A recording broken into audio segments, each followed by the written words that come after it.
कहते हे शौनकादिक ऋषियों, अब महर्षि वेदव्यास जी ने जब श्रीमद् भागवत महापुराण को तैयार कर दिया, उससे पहले इतनी चिंता नहीं थी, लेकिन जब तैयार किया तो चिंता और बढ़ गई। क्यों? क्योंकि लगा कि अब इस ग्रंथ को मैं दूं किसे। अब इस ग्रंथ को मैं, माँ बाप भी अगर संतान गलत होती है तो अपनी संपत्ति जीते जी नाम नहीं कराते नहीं। क्यों? क्योंकि उनको पता है इतना नालायक है ये हमारे आंखों के सामने सब खा जाएगा, तो जीते जी कभी नाम नहीं कराते। अब महर्षि वेदव्यास की संपत्ति और कुछ नहीं थी, बस यही थी। उन्होंने ही ग्रंथ लिखा, जीवन निकल गया लिखते लिखते। एक बार विचार करो, ऐसे ऐसे महापुरुष हुए हमारे यहाँ जिन्होंने अपना जीवन पूरा इन प्राणों में लगा दिया, जिन्होंने रचना की इनको, और आज हम और आप इनको सुनना नहीं चाहते, इसका महत्व नहीं समझते। हमारे ब्रज के संत कहा करते हैं कि एक समय वो आने वाला है कि कथावाचक घर घर जाकर ये कहेंगे कि आप कथा करा लो, हमको कोई पैसा नहीं चाहिए। घर घर जाकर कहेंगे कि आप भगवान की चर्चा सुन लो, और इस पृथ्वी पर कोई भगवान का नाम लेने वाला नहीं होगा। वो समय आने वाला है। तो विचार करिए कैसे कैसे महापुरुष हुए जिन्होंने अपना जीवन ही परमात्मा के लिए दे दिया, परमार्थ में लगा दिया। हमारे सबके लिए इतनी सुंदर सामग्रियों को तैयार किया। अब चिंता हुई कि तुम किसे, अच्छा लगा कि अगर मैंने अपने पुत्र को दे दिया तो भाई समाज ये कहेगा कि खुद तो लिखा और अपने पुत्र को, जैसे आपने देखा है कई बार कोई पुलिस में होता है और पुलिस में स्वयं है और उसने क्या किया, अगर बेटा है ना अपना बराबर का तो उसको लगवा दिया, तो पड़ोसी कहते हैं हाँ का और को तो लगवा देते, अपन लगवा दिए है ना, किसी और का लगवा देते तब जानते। तो देवऋषि को ये भी, महर्षि वेदव्यास जी को ये भी डर था। बोले यदि मैंने अपने पुत्र को दे दिया तो ये संसार जीने नहीं देगा, यही कहेगा कि अपनी ख्याति के लिए अपने पुत्र को ही दे दी, मैं करूं क्या? लेकिन सबको दे नहीं सकते, क्योंकि कथावाचक कथा वही कहता है जहां श्रोता, समझ रहे ना, जहां श्रोता होते वही कथा कही। देखिए कोई भी कथावाचक कथा कहता नहीं है। आप सोचो यहाँ बैठकर मैं कथा कहूं, नहीं, स्वयं श्रोता कथावाचक के नेत्रों में नेत्र डालकर कथा कहलवाते हैं। क्या करवाते हैं? कथा कहल। अब वो आपको देखना है कि क्या क्या सुनना है, समझ रहे ना, ये नहीं कि हम निवेदन कर रहे हैं बार बार, ये आपको। देखिए पैसा मेरा थोड़ी खर्च हो रहा है, मुझे क्या करना, मैं तो यहाँ ही चार, अगर आप कहोगे तो मैं भजनी गाकर चली जाऊंगी, भाई इस पे पैसा आपका खर्च है ना, खून पसीने की कमाई है, तो इसमें पैसा आपका खर्च हो रहा है और हम पैसा भी खर्च कर रहे हैं। हमको इतना तो दिमाग लगाना चाहिए कि हमारा पैसा सही जगह पर लग जाए। अब मन ही मन विचार किया किसको दूं, तो कहा कि इससे अच्छा तो कोई है ही नहीं, मेरा पुत्र ही हो सकता है, लेकिन ऐसे नहीं दे सकता। तो बोले परीक्षा लेकर देखता हूं कि वो उसका अधिकारी है या नहीं, वो कथा का अधिकारी है या, जैसे हम है ना, हम कथा कहने बड़ी बड़ी जगह जाते हैं, अच्छे भी श्रोता मिल जाते हैं और महाराज जिनका मन भी नहीं लगता वहां भी कथा कहनी पड़ती, लेकिन फिर वैसे ही चलते, क्या करें, चलना पड़ता है, वरना महाराज कहते कि जाओ भैया हमको समझ में नहीं आ रही। तो हम जहां जैसा होता है ना वहां वैसे ही चलना पड़ता है, क्या करो, मजबूरी है। तो कहा कि पहले परीक्षा लेकर देखो कि ये इसका अधिकारी है या नहीं। तो स्वामी सुखदेव जी महाराज की परीक्षा को भेजा गया राजा जनक के पास, और परीक्षा में जब निपुण हो गए, पास हो गए, तो आज महर्षि वेदव्यास जी ने श्रीमद् भागवत महापुराण को किसको दे दिया? स्वामी सुखदेव जी महाराज को, और कहा है पुत्र इससे आप जन जन में प्रचार करना, प्रचार प्रसार करना, लोगों का कल्याण करना, लोगों के दुख को दूर करना। स्वामी सूत जी महाराज कहते हैं शौनकादिक ऋषि, ये वही स्वामी सुखदेव जी महाराज थे जब राजा परीक्षित को 7 दिवसीय मृत्यु का साप लगा। तो ऐसी भगवत कथा सुनाई कि 7 दिन में परीक्षित का मोक्ष हो गया। हम सब कहते हैं हमारा तो होता ही नहीं है। अब देखिए मैं सही बताऊं, ना तो कथावाचक वैसे रहे ना श्रोता रहे। ऐसी कथा नहीं होती वो जैसे हम कर रहे हैं। ये नहीं कि 4 घंटे का भी समय मुश्किल से निकलता है, उसमें भी खीर पकौड़ी कचौड़ी सब यही आकर पकाते हैं, है ना। ऐसे नहीं होती, देखो बुरा मत मानना, ऐसे नहीं। नॉन स्टॉप चली थी 7 दिन, दिन और रात लगातार। ऐसी कथा नहीं कि 4 घंटे हुए पूरे दिन हम पड़े हैं, हाँ, और आप अपने खेतों में काम कर रहे हैं। 7 दिन लगातार हुई थी, ना तो व्यासी उठे थे और ना श्रोता उठे थे। ऐसी कथा हुई। तो हम तो ये कहते हैं कि हम 24 घंटे तो नहीं बैठ सकते, 7 दिन लगातार तो ना हम बैठ पाए ना, पर कम से कम हम इतना तो कर सकते हैं। समय बदल रहा है तो समय अनुसार हमको भी बदलना पड़ेगा। तो हम इतना तो कर सकते हैं कि हमने परमात्मा के लिए फ्लैगशिप लिखवाया ना 8 बजे से रात्रि 12 बजे तक। तो ये किसके लिए? समाज के लिए नहीं लिखवाया। ये किसको हमने किससे वचन दिया है? उस कन्हैया को वचन दिया है कि 8 बजे से रात्रि 12 बजे तक का समय हम कन्हैया के चरणों में बिताएंगे। और यदि हम ऐसा नहीं करते तो उसके भागीदार कौन है? हम और आप। क्योंकि संकल्प हमने समाज से नहीं किया, संकल्प किससे किया है? परमात्मा से। तो इसलिए हम सब मिलकर के एकजुट होकर इस संकल्प को, इस बीड़ा को हमने उठाया है। तो हम पूर्ण रूप से इसको भगवान की कृपा पाते हुए इसको पूर्ण भी करेंगे। बोली बाकी बिहारी लाल की।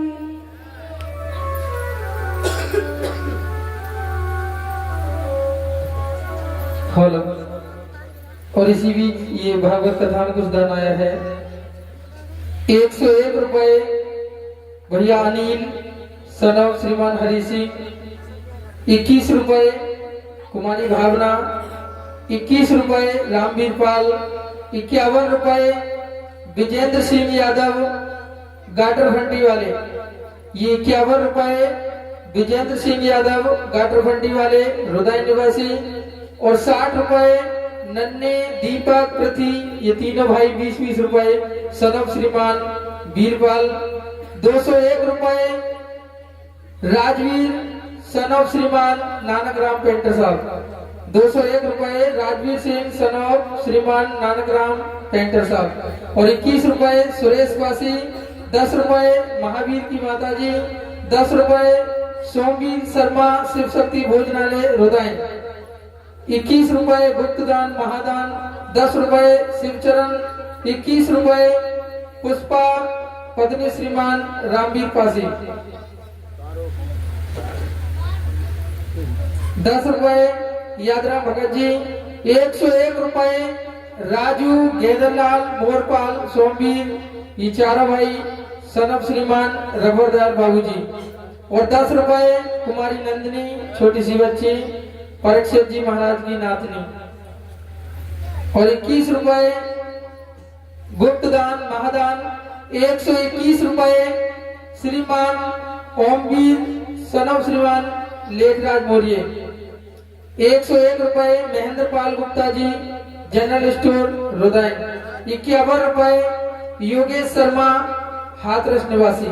ये सभी भक्तगण भागवत कथा में दान देते हैं। भगवान की सभी की मनोकामनाएं पूरी करें और प्रभु से ऐसी कामना करते हैं इसी तरह दान के लिए सभी के हाथ आगे बढ़ते रहे, ताकि आने वाले समय में हर वर्ष इसी तरह भागवत होती रहे। बोल गोविंद भगवान की जय हो। बोली सियावर रामचंद्र भगवान की जय।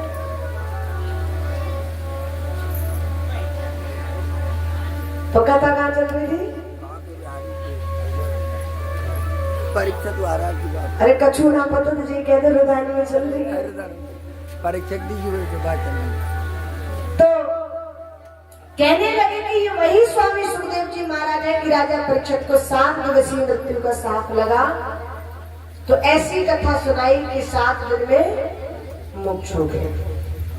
इतना कहा तो तो स्वामी सूत जी महाराज से सौनकादि ऋषियों ने कहा, प्रभु आपने अभी अभी नाम लिया था परीक्षित, और परीक्षित को 7 दिवसीय मृत्यु का सांप लगा, तो आपने कहा कि ऐसी भगवत कथा सुनाई।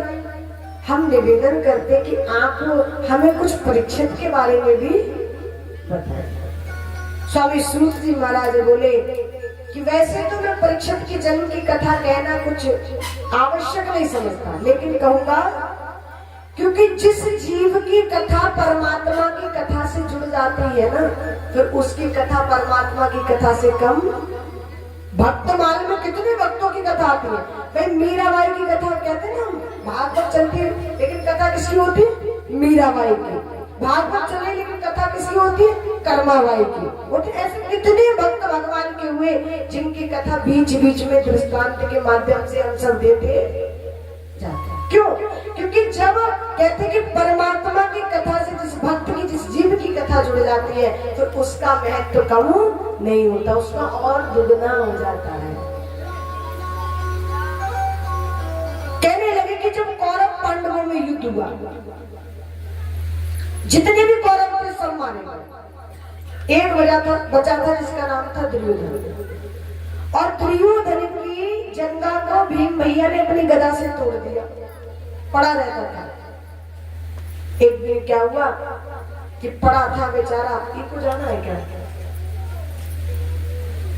बोले के बिहारी लाल की जय, पड़ा रहता था। एक दिन क्या हुआ, गुरु द्रोणाचार्य जी का एक पुत्र था जिनका नाम था अश्वस्थामा। अश्वस्थामा पहुंच गया।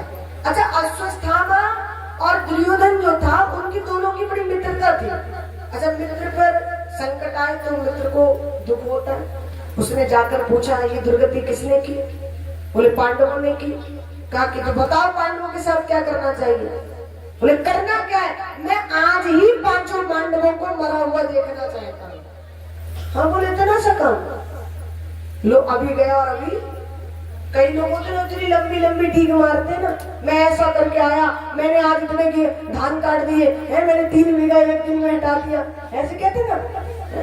जब एक पूजा नहीं कटाओ, लंबी लंबी मारेंगे ऐसे मारा। कई लोगों को आदत होती है जब कर कुछ ना पाए, तो बोला कि इतनी छोटी सी बात, लो अभी गया अभी आया। दुर्योधन को हंसी आई, पूरा महाभारत हो गया। अरे मुझे नहीं पता था कि इतना बड़ा लंबा चौड़ा योद्धा बैठा है, वरना स्कूल बुला लेता। बड़े बड़े योद्धा क्यों जाते? पितामह भीष्म जैसे क्यों जाते? ये तो कह रहा अभी गया और अभी आया। इसका मतलब ये पांडवों की ताकत को नहीं पहचान पाया है, ये तो गाजर मूली समझ रहा जाएगा और खेड़ के ले आएगा। इतना कहकर चला गया। और महाराज हुआ क्या कि द्रौपदी मैया के 5 पुत्र थे, बिल्कुल सेम पांडवों की तरह लगते थे दिखने में। 5 सो रहे थे और वहीं पर पांडव सो रहे थे, पर पांडवों की रक्षा के लिए कौन रहते थे साथ में? कन्हैया। और कहते कि जाको राखे साइया, मार सके ना कोई, और बाल न बाको कर सके जो जग बैरी। अगर परमात्मा चाहे कि आपका वंश चलेगा तो रिश्तेदार पड़ोसी पूरा गांव लग जाए, पर वंश को समाप्त नहीं। तो परमात्मा साथ थे कन्हैया। कन्हैया के मन में आया, उनको तो सब पता ही था। भगवान को लगा हो इधर तो ये मामला होने वाला है। सो कन्हैया ने क्या कहा, अर्जुन से कहा, अर्जुन ना जाने क्यों आज मेरा मन विचलित हो रहा है और मुझे लग रहा है कि हमको आज इस स्थान पर नहीं सोना चाहिए। होता है कई बार हमारे साथ भी होता है ना ऐसा भाई, घटना घटने को होती है, वहां से 1 मिनट पहले ही हटते हैं और घटना घट जाती है। क्या यही तो है ठाकुर जी की कृपा, वरना हम वहां बैठे थे ना, फिर प्राण निकलने में समय थोड़ी लगता। लेकिन जाको राखे साई, परमात्मा की इच्छा है तो कोई बाल वाका नहीं कर सकता। तुरंत उठा करके ले आए, और जो 5 पुत्र थे ना वो 5 सो रहे, दिखने में सेम थे। अश्वस्थामा दौड़ता हुआ आया, उसके दिमाग में वही घूम रहा था और पांचों के बारी बारी से शीश काट दिए और मुस्कुराने लगा, हंसने लगा और एकदम जाने लगा दौड़कर। फिर याद आया कि मैंने मार तो दिया, लेकिन मेरा मित्र ये पूछेगा कि उनका कोई प्रमाण तो दिखाओ, कैसे मारा आपने, मैं मानूं कैसे कि पांचों मर गए। तो बोला कि इनकी शीश रख लेता हूं और एक बोरी में डाल ली और ले जा करके दुर्योधन ने पूछा मार दी? बोले हाँ मार दी। बड़ी जल्दी? तो बोला लो देखो। हाँ, यूं निकाल के ऐसे फेंके, जैसे ही फेंके तो दुर्योधन ने पहचान लिए और कहा हे अश्वत्थामा, तैने ही अच्छा नहीं किया। अरे हमारा झगड़ा तो भाई भाइयों का था, इन पुत्रों से थोड़ी था। भाई कम से कम हमारे ये वंश में 5 बचे थे, इनसे हमारा वंश तो आगे, लेकिन तैने ये भी समाप्त कर दिया। अब तो जमीन पर गिरा, प्राणांत हो गया, प्राण निकल गए। अब अश्वत्थामा